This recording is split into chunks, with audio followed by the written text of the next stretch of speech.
Focus. Ideate. Innovate. Enable.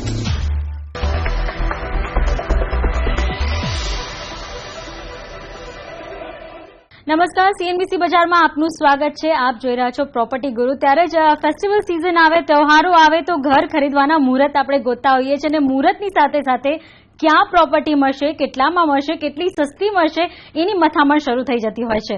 તેનું કામ સહેલું કરવા માટે આજે હું ખાસ કાર્યક્રમ લઈને આવી છું. આપણી સાથે મહાનુભાવો હાજર છે. આપણી સાથે ઉપસ્થિત છે તેજસ વ્યાસ, જેઓ MCHA ક્રડાઈ એક્ઝિબિશન કમિટીના ચેરમેન છે. અજમેરા ગ્રુપના ધવલ અજમેરા આપણી સાથે ઉપસ્થિત અને સાથે જ મેરેથોન ગ્રુપના મયુર શાહ પણ આપણી સાથે ઉપસ્થિત છે. ચર્ચાને આગળ વધારીને શરૂઆત ફેસ્ટિવલ સિઝનથી જ કરીએ. તેજસ, કારણ કે આપણે જોઈ રહ્યા છીએ જ્યારે ઘર ખરીદવાની વાત આવે તો મને સસ્તું ઘર અને સારું ઘર ક્યાં મળશે, તો MCHA ક્રડાઈ કઈ રીતે હેલ્પ કરી રહ્યું છે એમાં? તમારા સવાલનો એક સ્ટ્રેટ જવાબ, સીધો જવાબ પેલું હું આપીશ કે તમને સારું ઘર અને સરળ રીતે ઘર MCHA ક્રડાઈ પ્રોપર્ટી એક્ઝિબિશનમાં મળશે. આ વખતે MCHA ક્રડાઈ પ્રોપર્ટી એક્ઝિબિશન એ એક ગ્રાન્ડ વેમાં નવી રીતે એક્ઝિબિશનનું પ્રમોશન કર્યું છે. We are naming it as great Mumbai property festival. આ એક નવી જાતનો ડિજિટલ અને ઓન ગ્રાઉન્ડ પ્લેટફોર્મ છે જે ઇન્ટિગ્રેટ કર્યો છે એક સાથે, જ્યાં આગળ બાયર્સને પહેલાં પ્રોપર્ટી જોવા મળશે, સાઇટ વિઝિટ કરવા મળશે અને પછી ઓન ગ્રાઉન્ડ ડેવલપર્સને મળી અને પોતાનું જે સપનાનું ઘર છે એનું જે ડીલ છે, એની જે ટ્રાન્ઝેક્શન છે એ પૂરો કરવાનો એને ઓન ગ્રાઉન્ડ મોકો મળશે. પણ આ પ્રોપર્ટી એક્ઝિબિશન તો ફક્ત 4 દિવસનું હોય છે. એમાં તમે સાઇટ વિઝિટ કેવી રીતે કરાવશો અને એમને મેઇન લાભ તો આપણે જોતા હોઈએ છીએ તો પૈસાના હિસાબે જ હોય છે કે મને ઘર સસ્તું કેવી રીતે મળશે, કઈ રીતે પોસિબલ? તમારા પેલા સવાલનો જવાબ એ છે કે આ એક્ઝિબિશન પહેલા ઓનલાઈન ડિજિટલ પ્લેટફોર્મ પર થશે, જે 15 દિવસ 18 સપ્ટેમ્બરથી લઈ અને 5 ઓક્ટોબર સુધી ડિજિટલ પ્લેટફોર્મ પર એક્ઝિબિશન રહેશે. ત્યાં આગળથી એને એમની સાઇટ વિઝિટ્સને એમને જે પણ ઇન્ક્વાયરીઝને જે બધું કમ્પ્લીટ કરવું છે એ પ્રોસેસ કમ્પ્લીટ થવામાં આવશે અને પછી 4 દિવસના એક્ઝિબિશન દરમિયાન એમનું ટ્રાન્ઝેક્શન કમ્પ્લીટ થશે. તો આવી રીતે ઓનલાઈન પહેલાં એક્ઝિબિશન થશે અને એને ઓન ગ્રાઉન્ડ લઈ જવામાં આવશે. એટલે એ લગભગ 20 દિવસનો ફાળો છે જ્યાં આગળ આપણે આખું ટ્રાન્ઝેક્શન પૂરું કરશું. એક બીજી વાત, જે તમે ઓફર્સ કે જે સારી તકની વાત કરો છો, આઈ થિંક આજે જ અમે લોકો એક અમારું પ્રમોશન શરૂ કર્યું છે અપફ્રન્ટ ઇવેન્ટથી. We have unveiled our logo. અમે અમારું નેક્સ્ટ આ યરનું જે અમારું પ્રમોશનલ ઇવેન્ટ છે, the first event has taken place. મારું એવું માનવું છે કે તમે 18 સપ્ટેમ્બરથી અમારા પોર્ટલ પર આવો અને તમને જે તક મળવાની છે તમારા આંખેથી જુઓ, એવું મારું ઇન્વિટેશન છે. આ બધી તો વસ્તુ આપણે સાંભળી, એક્ઝિબિશન છે, આટલી બધી વ્યવસ્થિત વસ્તુઓ આપણને ત્યાં જોવા મળશે. પણ ધવલજી, આપથી હું જાણવા માંગીશ, કારણ કે આજે કહી શકાય ગ્રાહક એ ભગવાન છે. આજે ગ્રાહક આવશે તો પહેલા વિચાર કરશે કે મારું બજેટ શું છે, પણ શું ખરેખર આજે તમને લાગે છે કસ્ટમર સેન્ટિમેન્ટ અલાઉ કરે છે આ ઘર લેવા માટે? આજે તમે જોવા જાઓ તો અત્યારે પણ મુંબઈની અંદર ઇન્ક્વાયરીઓ ઘણી બધી છે. લોકોને ઘર જોવે છે. લોકો અત્યારે શું છે કે એક હર્ડ પરસેપ્શનમાં થઈ ગયું છે કે માર્કેટ પડશે અને એ કારણે એ લોકોના ઘણા બધાના ડિસિઝન ડિલે કરી રહ્યા છે. પણ તમે જ્યારે જોવા જાઓ કે જે હકીકતમાં જેને ઘર લેવું છે એ એક 2 મહિના 3 મહિના રાહ જોશે, પણ જ્યારે જોશે કે ભાઈ મેં આ પર્ટિક્યુલર ડેવલપર કે આ પર્ટિક્યુલર પ્રોજેક્ટમાં નક્કી કરી દીધું છે લેવાનું, તો પછી એ જોશે અને પછી અલ્ટિમેટલી એ બાય કરી લે છે.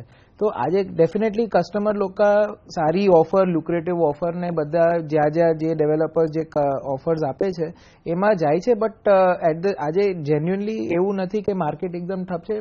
માર્કેટમાં ઇન્ક્વાયરી આજની તારીખમાં પણ ઘણી બધી છે.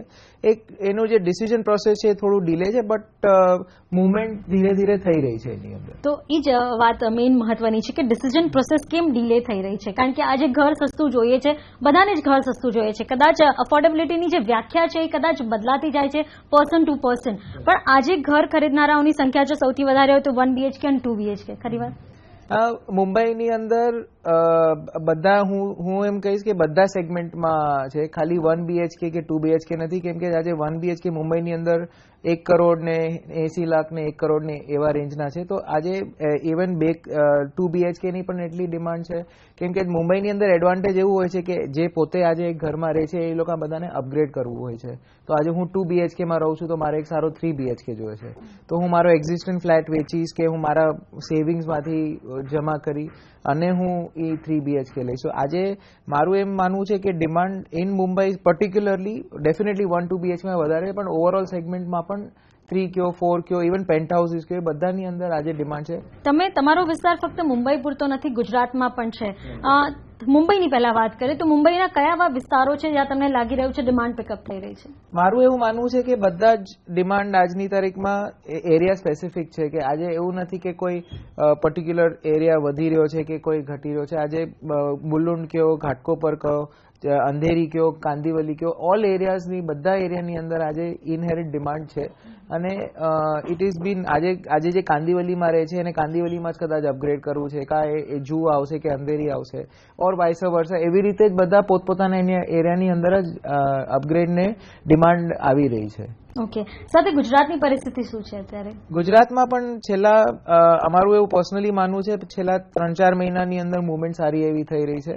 એની પહેલા લગભગ initially starting of the year 2016માં થોડુંક સ્લો હતું જે ડિમાન્ડ અમે એનાલિસિસ કરી year on year or month on month, કે જાન્યુઆરી 2015 વર્સિસ જાન્યુઆરી 2016, એમાં અમને થોડું સ્લોડાઉન દેખાય. બટ લાસ્ટ 3-4 મહિનાથી સારી એવી ડિમાન્ડ છે અને લોકોને અમે મુવમેન્ટ જોઈ રહ્યા છે અમારા પ્રોજેક્ટ્સની અંદર. ઓકે, મયુરજી, આપથી હું જાણવા માંગીશ, કારણ કે તમે રેસિડેન્શિયલ પ્લસ કમર્શિયલ પ્રોપર્ટીમાં પણ ઇન્વોલ્વ છો, કઈ રીતની ડિમાન્ડ તમને દેખાઈ રહી છે? શું ઘર ખરીદનારાઓ આગળ આવી રહ્યા છે કે કમર્શિયલ પ્રોપર્ટી લઈને રેન્ટ કરવા માટેના લોકો આગળ આવી રહ્યા છે?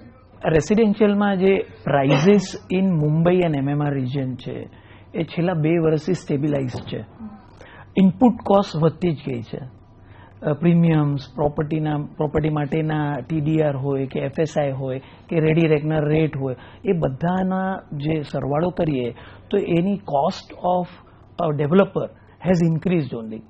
એટલે હવે આ સ્ટેજ ઉપર તમે રાધર જસ્ટ જે કંઈ આપણે સ્વીટનર કે ને એમ ઓફર આપી શકીએ કે ભાઈ અમે આટલું તમને ડિસ્કાઉન્ટ આપી શકીએ, પણ એમાં કંઈ બહુ કોઈના બજેટ ફરી જાય ને એવું કોઈ હવે ડિસ્કાઉન્ટ આપવાનો ચાન્સ નથી. એટલે એ જોઈને હવે લોકો ખરેખર માર્કેટમાં આવ્યા છે અને ઇન્ક્વાયરીઓ ઘણી વધી છે. અમારું સજેશન એ છે કે એ જે ડાઉન પેમેન્ટ છે એ 10 થી 15% ઘટવું જોઈએ બાયરનું, તો એની જે પરચેસિંગ કેપેસિટી છે એ વધે. અને ઇન્ટરેસ્ટ રેટ જે છે, જ્યારે હવે ઇન્ફ્લેશન ઘણું ડાઉન થઈ ગયું છે, ઇકોનોમિક ગ્રોથ આપણે એમ કહીએ છીએ કે બહુ વધારે સારી રીતે સ્ટેબિલાઇઝ થઈ ગઈ છે, તો હોમ લોન જે છે એ ઘટાડવાની બહુ સખત જરૂર છે. તો એના સ્ટેમ્પ ડ્યુટી, પ્રોપર્ટી ટેક્સ, આ જે છે જે બર્ડન્સ જે ગવર્મેન્ટ રિયલ એસ્ટેટમાંથી શેર જે લઈ રહી છે ને, એ અમે હમણાં એક ગણતરી કરી તો 32 થી 33% છે. એક ટેક્સીસ રેશનલાઇઝ કરવાની જરૂર છે અને બીજી બાજુ આપણે આ ઇન્ટરેસ્ટ રેટ ઘટાડવાની જરૂર છે. અને definitely there will be big boom coming in. That is part of a residential thing. Commercial has come on a very big revival. છેલ્લા 2 વર્ષમાં કમસે કમ 3.5 મિલિયન 35 લાખ ફૂટ બનેલું હતું 3 વર્ષ પહેલા, અને રેડી બનેલું હતું. અને એટલે એના ઓક્યુપન્સી જે કહેવાય, ઓક્યુપન્સી લેવલ 50% પર જ હતી. આજે તમે જો સર્વે કરો ને તો એની ઓક્યુપન્સી અત્યારના એમ કહેવાય છે કે it is almost occupied to 94 to 95%. એટલે બહુ સારું ઇકોનોમિક ગ્રોથ પછી જે મોદી ગવર્મેન્ટ જ્યારથી આવી ત્યારથી કમર્શિયલ સેક્ટર બહુ સારું ઉચકાઈ ગયું છે. અને આ સ્ટોરી આપણે અક્રોસ ઇન્ડિયા જોઈએ છે.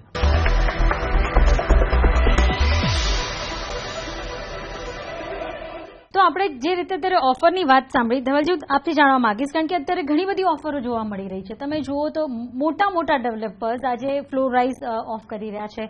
સામે તમે એક પાર્કિંગ લો તો ગાડી ફ્રી આપી રહ્યા છે, કાં તો કહી શકાય કે પેમેન્ટ સ્લેબ વાઇઝ આપી રહ્યા છે, કાં અત્યારે ફક્ત 5% આપો કે 7 લાખ આપો અને તમારે 90% તમારે ઓન પોઝિશન આપવાના. એના કરતાં ભાવ ઓછા થાય તો? ભાવ ઓછા એક મેન્ટાલિટી ને સાયકી છે કે ભાઈ ભાવ ઓછા થશે તો કદાચ ડિમાન્ડ વધશે, એવું નથી. આજે જાણે જેમ પેમેન્ટ આ ફેસિલિટી આપે છે, કેમ કે આજે બોમ્બેની અંદર જે ફ્લેટ જે બધા છે, cost of flat have gone very high. તો આજે એક કોઈ પણ બાયર છે એને ફ્લેટ લેવામાં એટલી જેમ 20% ને 25% પૈસા એક સાથે કાઢવા એક મોટો ઇશ્યુ છે. તો એ ડિફિકલ્ટીને અબ્ઝોર્બ કે સોલ્વ કરવા માટે જ્યારે અગર હું એ જ વસ્તુ કહું કે 5% કરી દો. જે મયુરભાઈ કીધું કે જો ગવર્મેન્ટ એમ કહી દે કે 10% અલાઉ કરી દે કે 5% અલાઉ કરી દે તો એ ઓટોમેટિકલી એનું સાયકલ ચર્ન થશે. કેમ કે મને પ્રાઇસિંગમાં કદાચ થોડો વાંધો છે પણ મને કેશ ફ્લોમાં વાંધો છે.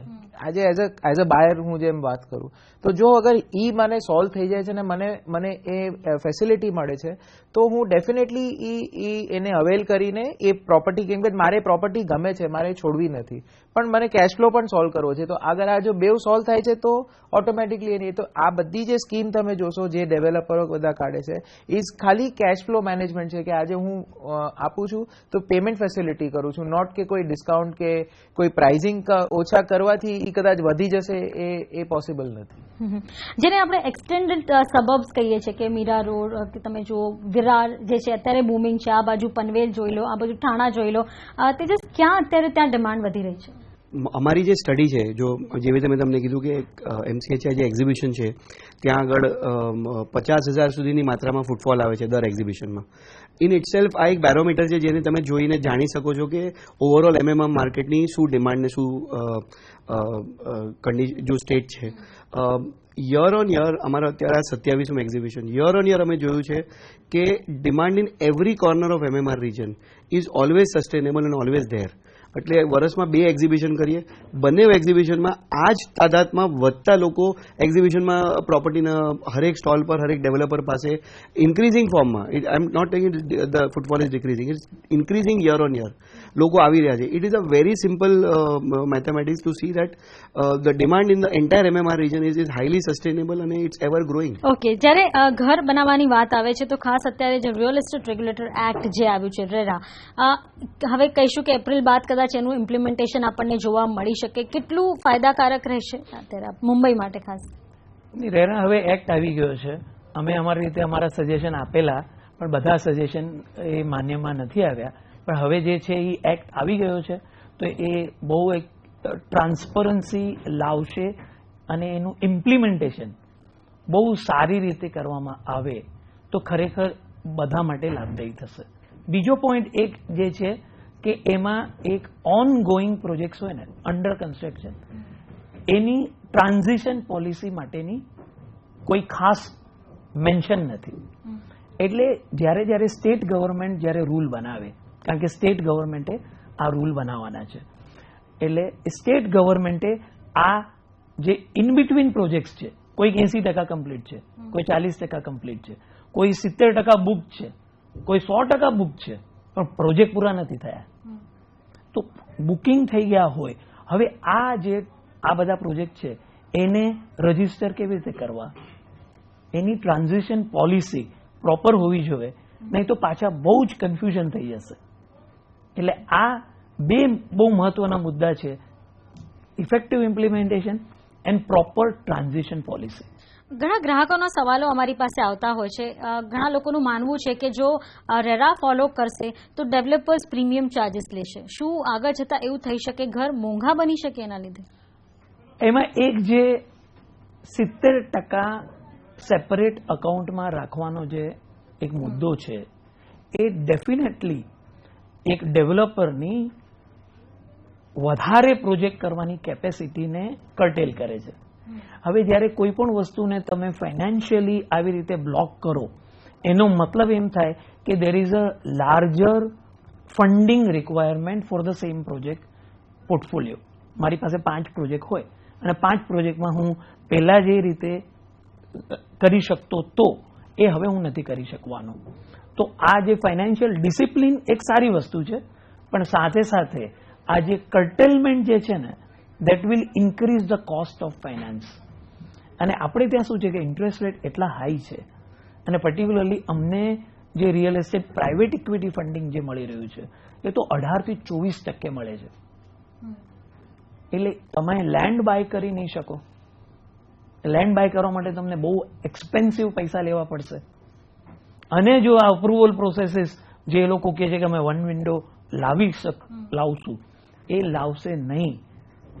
તો ધ કોસ્ટ, જેટલા પૈસા તમારી પાસે હોય એમાંથી જેટલું કામ તમે કરી શકો છો એ તમારું ઘટી જશે, અને એને લીધે એવરી પ્રોજેક્ટની અંદર ફાઇનાન્સ કોસ્ટ વધી જશે, અને એ finance cost definitely will be passed on to the buyer. And that is the only thing which is a negative in this particular thing.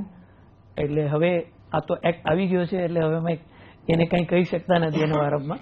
Hopefully એવું ન થાય અને કોસ્ટ એક લિમિટમાં જ રેન્જમાં જ રહે એ સારું છે. પણ હવે જેની રાહ જોવાઈ રહી છે હાઉસિંગ પોલિસીની છે. ઘણા વખતથી વાતો તો થઈ રહી છે, શું અપેક્ષા છે ત્યાંથી? હાઉસિંગ પોલિસી ડેફિનેટલી અફોર્ડેબલ હાઉસિંગને ફોકસમાં હશે. એક બહુ ઇમ્પોર્ટન્ટ વસ્તુ જે આઈ થિંક ઇન્ડસ્ટ્રી બી કહી રહી છે કે ભાઈ નો ડેવલપમેન્ટ ઝોનની લેન્ડ છે મુંબઈમાં, જે નો ડેવલપમેન્ટ એટલે નેવર ડેવલપમેન્ટ નથી. હંમેશા એમ વિચારવામાં આવેલું કે ભાઈ 1991માં આ જગ્યાઓ પર હજી પહોંચ્યા નથી બધા, પણ હવે ધારો કે તમે 20 વર્ષમાં પહોંચી ગયા છો. હવે આપણે 20 ને બદલે એકચ્યુઅલી 30 વર્ષ થઈ ગયા. 91 પછી હવે આપણે 2016. તો ઘણા બધા ન્યૂ ડેવલપમેન્ટ ઝોન જે છે ને એ સિટીની અંદર આવી ગયા છે, જ્યાં એક્સેસ થઈ ગયા છે, જ્યાં ઇન્ફ્રાસ્ટ્રક્ચર પહોંચી ગયા છે, જ્યાં રોડ પહોંચી ગયા છે. તો એ બધા એનડીઝેડ લેન્ડ કહેવાય, એને ડેફિનેટલી નવા ડીપીમાં એ લોકોએ ડેવલપમેન્ટમાં લાવવા જોઈએ, કારણ કે land is a scarce thing in Mumbai. જેમ કે અમારી અત્યારે થોડા જ વખત પહેલા હાઉસિંગ મિનિસ્ટર પ્રકાશ મહેતા સાથે વાત થઈ હતી, તેઓ એને આગળ ધપાવવાની કોશિશ કરી રહ્યા છે. ક્યાં અટકી રહ્યા છે? શું એન્વાયરમેન્ટ ક્લિયરન્સ નથી મળી રહ્યું? તમે તમારા તરફથી કોઈ પહેલ કરી રહ્યા છો આના માટે? નહીં, એઝ એન MCH ક્રેડાએ અમે પ્રપોઝ કર્યું જ છે કે ભાઈ દરેક એનડીઝેડની અંદર તમે અફોર્ડેબલ હાઉસિંગની પોલિસી જે લાવો છો is a welcome change. It will create more affordable housing stock within the city, કારણ કે આ છે ને બધું મુંબઈની બાઉન્ડ્રીની અંદર છે. હવે અત્યારના જે બધું અફોર્ડેબલ બની રહ્યું છે, જે 1 કરોડ 80 લાખ કરોડ, એ બધું બહાર છે. તો આ જે અફોર્ડેબલ સેગમેન્ટ જો આપણે, કારણ કે આ એનડીઝેડની પોલિસી એમ કહે છે કે ખાલી અફોર્ડેબલ જ બનાવવાના, બીજા નહીં બનાવવાના. એટલે એ એક બહુ સારી પોલિસી છે અને definitely it is a welcome change. અને ગવર્મેન્ટ લેન્ડ, બીડીડી ચાલ, આ તે બધી વસ્તુઓ જે જમીનો ગવર્મેન્ટના હાથમાં છે એ બધા માટે પણ કંઈક હાઉસિંગ પોલિસીમાં આવવાના વિચારણા છે. That is also good change, કારણ કે મુંબઈની અંદર તો જમીનો ઘણી ઓછી જ છે, એટલે જેટલો લેન્ડનો સપ્લાય કે હાઉસિંગનો સપ્લાય આવશે that is a beneficial for one and all. તો જે રીતે અમારી ચર્ચા થઈ હતી એમાં ખાસ મહત્વનો મુદ્દો જે હતો એ ક્લસ્ટર ડેવલપમેન્ટનો હતો. અત્યારે આપણે ખાસ ભીંડી બજારને ક્લસ્ટર ઊભું થતા જોશું આવનાર દિવસોમાં. શું એવા ક્લસ્ટર મુંબઈમાં થઈ શકે? કારણ કે જે રીતે અમે જોયું તો પ્રકાશજીએ કહ્યું કે અગર ક્લસ્ટર ડેવલપમેન્ટ માટે અગર ડેવલપર્સ આગળ આવે છે તો અમે એમને ઘણી સવલતો આપશું. શું ડેવલપર્સ રેડી છે? નહીં, ડેફિનેટલી MCHએ ક્લસ્ટર ડેવલપમેન્ટને એક્સટેન્ડ એન્ટાયર સબર્બ માટે કરવાનું સજેશન આપ્યું છે, કારણ કે અત્યારના ક્લસ્ટર ડેવલપમેન્ટ છે જે ખાલી સાઉથ બોમ્બે અને જે પ્રોપર બોમ્બે આપણે કહીએ અને ડિલેપેડિએટેડ બિલ્ડિંગ્સ જે છે 16,000 એના પૂરતું, એટલે અર્બન રિન્યુઅલની જે પોલિસી છે ને એ માહિમ અને દાદર પર અટકી જાય છે, સબર્બ્સ માટે નથી. એટલે અમે એમ કહ્યું છે કે એ જે હવે નેક્સ્ટ 40 વર્ષમાં તો અહીંયા બી બીજા આવા હજારો જે પ્રોપર્ટી રીડેવલપ થઈ રહી છે સબર્બમાં, એને પણ આપણે ક્લસ્ટરમાં લઈ જઈએ. કારણ કે ક્લસ્ટર શું કહે છે કે 4,000 મીટરથી વધારે પ્લોટ હોય તો તમને ઇન્સેન્ટિવ મળશે. હવે સબર્બના પ્લોટ બધા 800 મીટર 1000 મીટર એવા નાના છે. હવે જ્યારે 4 પ્લોટ એવા ભેગા થાય તો વધારે સારું ડેવલપમેન્ટ થશે. એટલે આ જે ક્લસ્ટરની પોલિસી છે એ સબર્બમાં બી એક્સટેન્ડ કરવાનું અમારું સજેશન છે. અમારું એક બીજું સજેશન એમ પણ છે કે જેમ CEO SRA એક ઓથોરિટી છે કે જ્યાં સ્લમને એકદમ ફાસ્ટ પ્રાયોરિટી આપવામાં આવે, એમ ક્લસ્ટર ને અર્બન રિન્યુઅલ કે રીડેવલપમેન્ટ પ્રોજેક્ટ્સ છે એની સેપરેટ ઓથોરિટી બનાવવામાં આવે, જેથી અપ્રુવલ પ્રોસેસ છે એ ફાસ્ટર થાય. એટલે આ 2 સજેશન અમે આપેલા છે.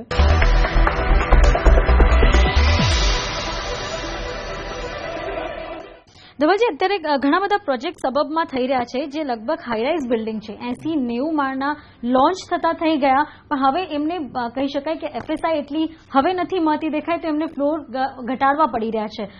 શા કારણે? લગભગ 4 થી 5 વર્ષ પહેલા એક MCGM એક કાયદો કાઢ્યો હતો ફંજીબલ FSI નો. તો પહેલા એમાં એવું હતું કે ત્યારે એની અંદર પહેલા કન્સેશન ઘણા મળતા હતા, જાણે કે કોઈ પ્રાઇવેટ ટેરેસ કરવું હોય, પ્રાઇવેટ સ્વિમિંગ પુલ કરવું હોય, એવા પ્રાઇવેટ ડેક્સ કરવા હોય, એવા બધા કન્સેશન પહેલા MCGM આપતી હતી.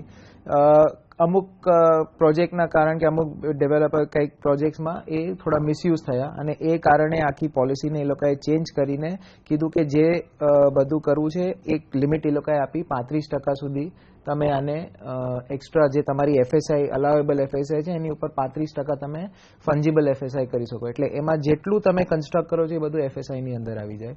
તો આવા જે મિસયુઝ થવાના કે જે એને ગેરફાયદા ઉપાડે એ બધા બંધ થઈ જાય. સો એ કારણથી શું કર્યું છે, પહેલાં કોઈ પ્રોજેક્ટ્સ બધા મોટા થયા જે બધાએ પ્રાઇવેટ ટેરેસીસ ડેક્સ ને એવા બધા પ્રપોઝ કરેલા ડબલ હાઇટ ને એવું બધું, જે પછી એ 2012ની પોલિસીમાં એ બધા વેવ ઓફ થઈ ગયા.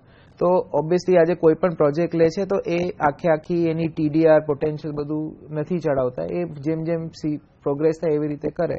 તો જ્યાં કોઈક જેના જે સ્ટેજ પર અટકી ગયા એ ત્યારથી પછી એમને નવો રૂલ લાગ્યો ને એટલે એ બિલ્ડિંગના પ્લાનિંગ બધા ચેન્જ થઈ ગયા ને એટલે અમુક જેના 40 માળના કે 50 માળના તે કદાચ 30 માળના થઈ ગયા, એ કે વોટેવર 25 માળના થઈ ગયા. જેવી રીતે ઘટીને એવી રીતે એ બધા ચેન્જીસ આવ્યા હતા. આજે કહી શકાય મુંબઈની તુલના મેનહેટન સાથે થાય છે.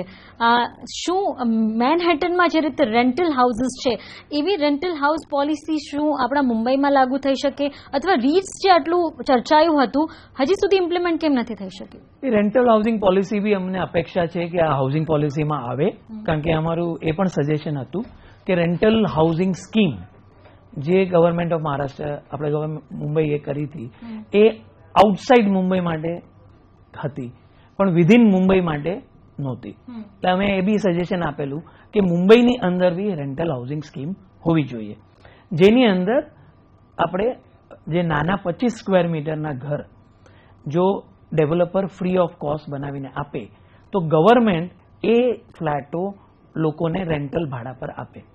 કારણ કે રેન્ટલ એક પ્રાઇવેટ ઓનરને પરવડતું નથી. એટલે જ્યારે ડિસ્કાઉન્ટેડ આવી રીતે જે ફ્લેટ મળ્યા હોય એ જો ગવર્મેન્ટ એક રેન્ટલ એજન્સી ક્રિએટ કરે, કારણ કે આ રેન્ટલ ફ્લેટોને આપ્યા પછી એ લોકોનું રેન્ટ કલેક્ટ કરવું અને એ લોકોને ધારો કે ન ભરતા હોય તો ખાલી કરવું, એ માટેની જે સવલત છે એ પ્રાઇવેટ મેનેજ નથી કરી શકતી. અને એને માટે જો ગવર્મેન્ટ આ કરી શકે એવું અમારું સજેશન હતું કે રેન્ટલ હાઉસિંગ પોલિસીમાં ઓલમોસ્ટ 70-80 હજાર ફ્લેટ ઓલરેડી બની રહ્યા છે MMR રિજિયનમાં.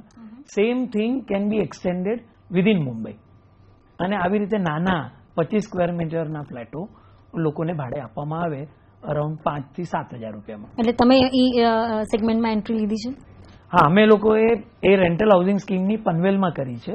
પનવેલમાં અમે રેન્ટલ ઓલમોસ્ટ 5,500 ઘર બનાવીને ગવર્મેન્ટને આપવાના છે અને ગવર્મેન્ટ એ રેન્ટલ સ્ટોક આઈધર અફોર્ડેબલ તરીકે અલોટ કરશે અથવા તો એ લોકો ત્યાં 1,500 થી 2,500 ભાડા ઉપર આપવાનો પ્લાન છે.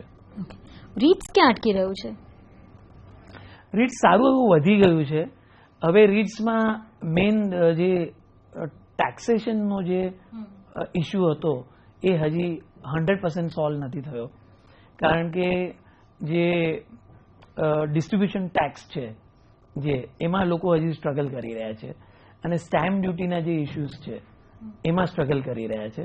પણ મોરઓરલેસ જે લાસ્ટ રિફાઇનમેન્ટ આવ્યું એમાંથી ડેફિનેટલી આઈ થિંક 6-1 મહિનામાં અમને સંભળાઈ રહ્યું છે કે with whatever policy available you will see couple of REITs, 1-2 REITs definitely list થવા જોઈએ અને એના એક્સપિરિયન્સ પછી માર્કેટ આગળ વધશે. ઓકે, તો ખૂબ જ ઇન્ટરેસ્ટિંગ ચર્ચા થઈ ગઈ. આપણે રીટ્સની ચર્ચા કરી, રેન્ટલ હાઉસિંગની ચર્ચા કરી, હાઉસિંગ પોલિસીની ચર્ચા કરીને મહત્વની એ કે ફેસ્ટિવલ સિઝનમાં ક્યાં ઘર કેવી રીતે સસ્તા મળશે એની પણ ચર્ચા કરીને આપ સૌનો ખૂબ ખૂબ આભાર અમારી સાથે આ ચર્ચામાં જોડાવા માટે.